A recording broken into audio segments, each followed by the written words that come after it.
d'apprendre que la police a procédé à une opération d'intimidation à l'encontre des 180 personnes exilées qui vivent actuellement dans le parc des Gailleuls à Rennes. Il y a 4 camions de flics qui sont arrivés et qui ont soi-disant proposé des solutions de relogement qui consistent en soit être virés à plusieurs dizaines de kilomètres de la ville, soit ne pas avoir de solution du tout. Et cette situation, elle fait suite à la demande d'expulsion de la ville de Rennes qui a été acceptée hier par le tribunal administratif. Donc la mairie de Rennes, en gros, c'est une mairie PS, mais elle mène des politiques macronistes, et ce, alors même qu'il y a 9000 logements vacants actuellement dans la ville de Rennes. Et cette situation, elle rappelle toute l'urgence de se battre pour la réquisition immédiate des logements vides, non seulement d'un point de vue antiraciste, mais également pour lutter contre la précarité étudiante, puisque la crise du logement à Rennes, elle met énormément d'étudiants dans la difficulté de trouver un logement. Il y a seulement un étudiant sur 4 qui a réussi à obtenir un logement Crous après en avoir fait la demande. Mais cette situation, elle rappelle aussi la nécessité de se battre pour la régularisation de toutes et tous les sans-papiers, et ce, pas juste comme le demande une partie de la gauche institutionnelle en demandant la régularisation de ceux qui travaillent dans les métiers en tension. Nous, on veut des papiers pour tous, on veut des papiers maintenant, et c'est avec ces mots d'ordre-là qu'on va participer à la manifestation du 23 septembre contre le racisme systémique et les violences policières. Et c'est aussi ce qu'on va discuter à notre réunion de rentrée mercredi 20 septembre à 12h45 à Rennes 2. Donc on vous invite non seulement à venir, à manifester avec nous et à vous organiser avec nous contre le racisme d'État et contre la précarité étudiante. Dans notre programme, celui porté par Jean-Luc Mélenchon, l'Avenir en commun, qui est notre programme, nous sommes favorables à la régularisation des travailleurs dits sans papier. D'accord ? Il y a des gens qui travaillent dignement, on a besoin d'eux depuis longtemps. Des gens, et sortons-les de cette clandestinité qui fait qu'ils acceptent parfois les métiers les plus pénibles. Ensuite, il y a un projet de loi qui vient, il y a un débat qui a lieu dans lequel M. Darmanin, dans un texte qui est dur, qui se veut... On ne le connaît pas encore totalement. Ouais, mais enfin bon, effectivement, on va le découvrir, enfin qui est le 29e texte depuis 1980 sur l'immigration, qui toujours commence de la même façon que les précédents. Cette fois-ci, on va régler les problèmes, on va être dur, etc. Bon, donc, et souvent sur le dos de gens en situation irrégulière, on essaye d'avoir des débats un peu politiciens. Mais il prévoit notamment que dans certains secteurs dits en tension, il y a une régularisation pour un an. Alors, petit 1, qu'est-ce qu'un secteur dit en tension ? C'est souvent les métiers agents d'entretien, métiers du bâtiment, des métiers, je ne veux pas faire injure à la profession, écoutez-moi, mais on le sait très bien, c'est dur, c'est mal payé, etc. Donc, moi, ce que je veux dire, c'est attention, d'abord, les branches patronales doivent avoir une réflexion, et quand je dis une réflexion, c'est une action, pour que des métiers extrêmement mal payés, dans des conditions terribles, doivent se modifier. Je ne voudrais pas que l'immigration serve de prétexte à dire il n'y a rien qui bouge dans ces boulots-là, comme il y a des gens en situation irrégulière qui sont prêts à bosser dans n'importe quelle condition, on va les maintenir sur l'emploi et on va pas poser les régulariser et leur offrir des salaires dignes. Voilà, donc salaire digne, vraies conditions. Ensuite, pourquoi un an ? Nous, ce que nous disons avec les organisations syndicales, au moins 2 ans, voire 4 ans. Parce que cette idée du travailleur jetable, tant que j'ai du boulot pendant un an, j'accepte, mais je continue à lui mettre la pression. Au bout d'un an, y compris du point de vue, je ne veux pas livrer des grands secrets, des administrations préfectorales, tous ces trucs tous les 1 an, ça va saouler tout le monde. Si on a besoin dans un secteur, au moins, pourquoi pas les régulariser sur 3-4 ans ? C'est ce que nous demandons, voire même des régularisations beaucoup plus longues. Voilà pourquoi régularisation de tous les gens qui travaillent, les gens qui travaillent, les gens qui travaillent. Moi, pour ma part, j'en reste au programme que nous avons porté. Ceux qui travaillent doivent être régularisés et on doit arrêter cette espèce de mise sous pression de braves gens, souvent des femmes d'ailleurs, moi dans ma circonscription, souvent qui travaillent dans ces métiers du lien ou des métiers d'entretien et qui sont dans une trouille au ventre permanente alors que leurs enfants sont à l'école, etc. Ça n'est pas tolérable. Bon, je constate que la gauche n'a pas encore compris comment gagner, puisqu'elle continue de se diviser, y compris sur ce qui devrait la rassembler. Si j'ai un conseil amical à donner à la gauche, je suis fasciné que la NUP ait refusé de signer que la France Insoumise ait refusé de signer cette authentique tribune de gauche. C'est extraordinaire de se scier la jambe à ce point-là. Ça m'a toujours fasciné à gauche, mais tant mieux pour la droite. Mais cette capacité à se diviser m'a toujours fasciné. Est-ce que vous dites pas, c'est vrai ce qu'il dit. Sur des détails, mais c'est inouï. Ils viennent chercher.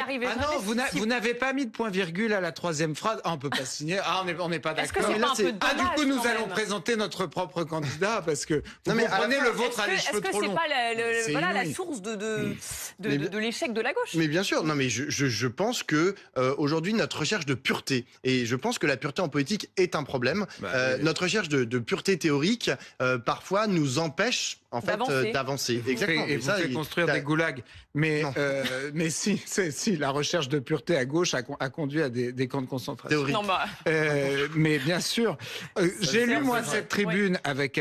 Il faut toujours se méfier de la pureté en politique. Exactement. J'ai lu cette tribune avec intérêt. D'abord, moi j'observe c'est une espèce de retour au clivage. C'est le début de la fragmentation du macronisme et du camp macroniste, puisque Sacha Houlié, qui était un authentique macroniste, rejoint... l'aile gauche quand même. Voilà, ouais. Oui, mais enfin, il signe quand même quelque chose avec les communistes, les Verts, ils font même une photo où ils se tapent dans la main, etc. Je suis pas sûr que ça plaise énormément à la franche droite. Attention, n'oubliez pas le volet social dans ce texte. Oui, n'oubliez pas le volet social tout court sous Macron, si vous voulez, quand on voit comment sont... traiter les étrangers justement en France sous Macron, notamment à Calais. Je crois que le volet social du quinquennat, on peut le chercher longtemps. Je pense que Thomas Pesquet peut partir à sa recherche très très loin et on ne trouvera jamais le volet social du macronisme. Ouais. Mais c'est aussi un cadenet aux Républicains, Charles. Alors sur le fond, parce que c'est une manière de leur dire, en fait, on n'a pas besoin de vous forcément pour avoir une majorité. Peut-être qu'on peut constituer une sorte de majorité alternative. Mais c'est tout à fait ce que je vous dis, c'est que c'est un retour entre le clivage, c'est un retour du clivage entre la droite et la gauche. Et moi, j'observe quelque chose de très intéressant. Autant, je ne pense pas qu'il faille être obtus sur cette question. Je pense qu'on a partiellement besoin des travailleurs étrangers en France. Moi, ça ne me choque pas du tout, contrairement à Pablo, qu'on choisisse les gens qu'on souhaite accueillir ou non sur le territoire français. Je rappelle que les projections démographiques, notamment en Afrique, montre qu'il va y avoir une augmentation considérable de la population dans des pays qui n'ont pas du tout notre modèle social, qui n'ont pas notre agrément de vie, et donc ni d'ailleurs notre développement économique, qui vont en plus être touchés par le dérèglement climatique. Donc moi, j'ai bien compris que la logique de certains à gauche, c'était d'accueillir d'un coup 500 millions de personnes. Ça, c'est la logique de la droite, c'est dire n'importe quoi.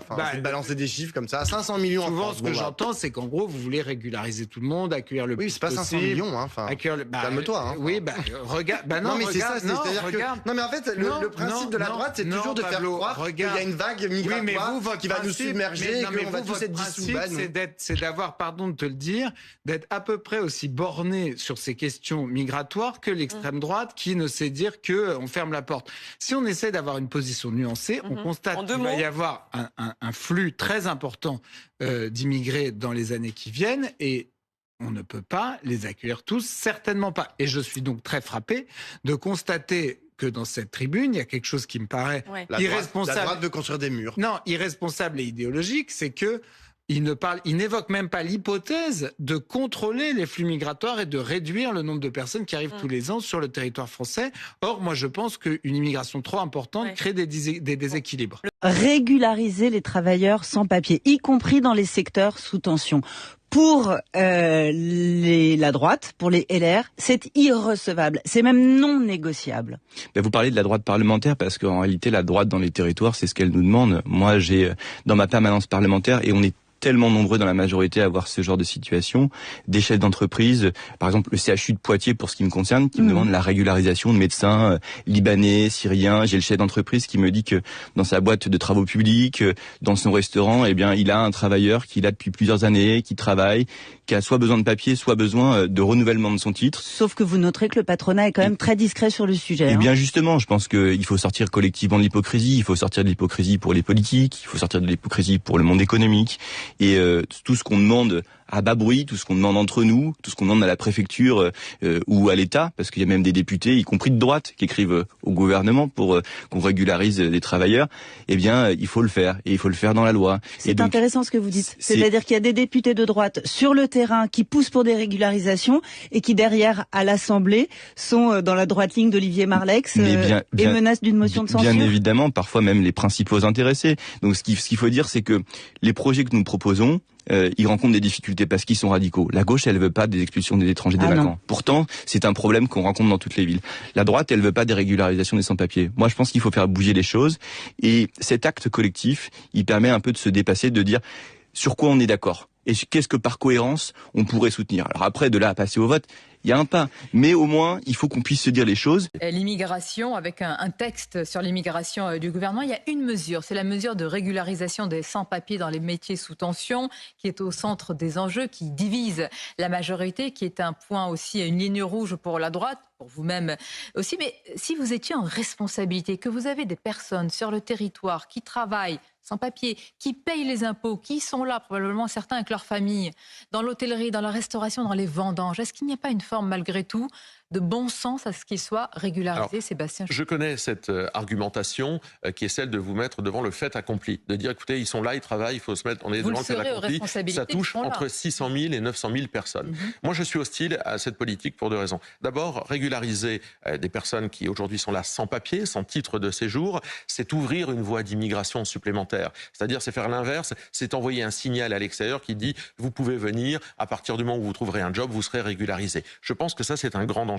Et puis la deuxième chose, et peut-être il y a un cynisme derrière, c'est que ça empêche de traiter le phénomène de salaire, logement, transport, car évidemment, pourquoi il n'y a personne dans ces métiers-là? Vous pensez que... Parce que quand vous voulez être serveur dans un bar à Paris, il faut vous loger, avec les salaires qui sont si bas, le SMIC en général. Donc vous dites la responsabilité des patrons. Mais je dis qu'il faut avoir des politiques salariales de revalorisation de ces métiers, accompagner les entreprises, les PME, les TPE pour revaloriser leurs salaires. C'est ce qu'on fait avec Marine Le Pen, notre proposition de 10% de salaire en plus en échange du gel des cotisations patronales. C'est une proposition qui va dans ce sens. La formation, mais les politiques de logement et de transport qui sont des politiques abandonnées. La politique du logement, on ne construit plus de logements dans notre pays, alors qu'on peut mettre à contribution les bailleurs sociaux davantage. Ce sont des politiques de fond. À partir du moment où, comme d'habitude, on ne traite pas le fond, on est amené à devoir traiter les conséquences. Moi, je suis hostile à l'idée que cette régularisation, elle serait limitée à un certain nombre de secteurs économiques qui seraient des métiers en tension.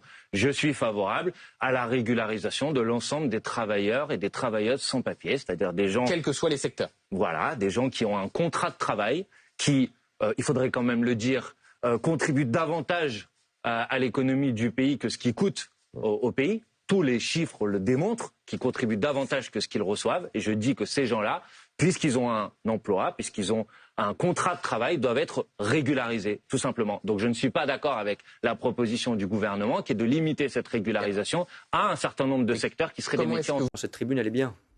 Elle est utile. J'ai vu Sacha Houlier, d'ailleurs. Oui, vous l'avez médiatisé. Oui, comme je le fais régulièrement, parce que c'est quelqu'un d'abord que j'estime. On est rentré dans l'aventure politique d'En Marche et d'Emmanuel Macron dès le début, tous les deux, et quelques autres. Et donc je tiens aussi à cette fidélité en politique, ça compte. Et puis une fidélité à des idées.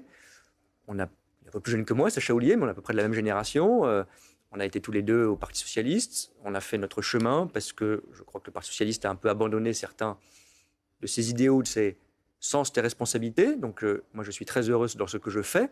Et j'ai une sensibilité des valeurs qui font que... Donc vous l'auriez signé, clairement vous l'auriez signé. Je pense qu'elle est utile, je pense qu'elle est bien, et je pense que... dire oui, ça va aussi vite. Oui, mais parce que je vois bien qu'il y avait un petit détour. Moi, je le dis encore plus directement. Oui. Je trouve que cette tribune est une bonne tribune. Bon, alors on va...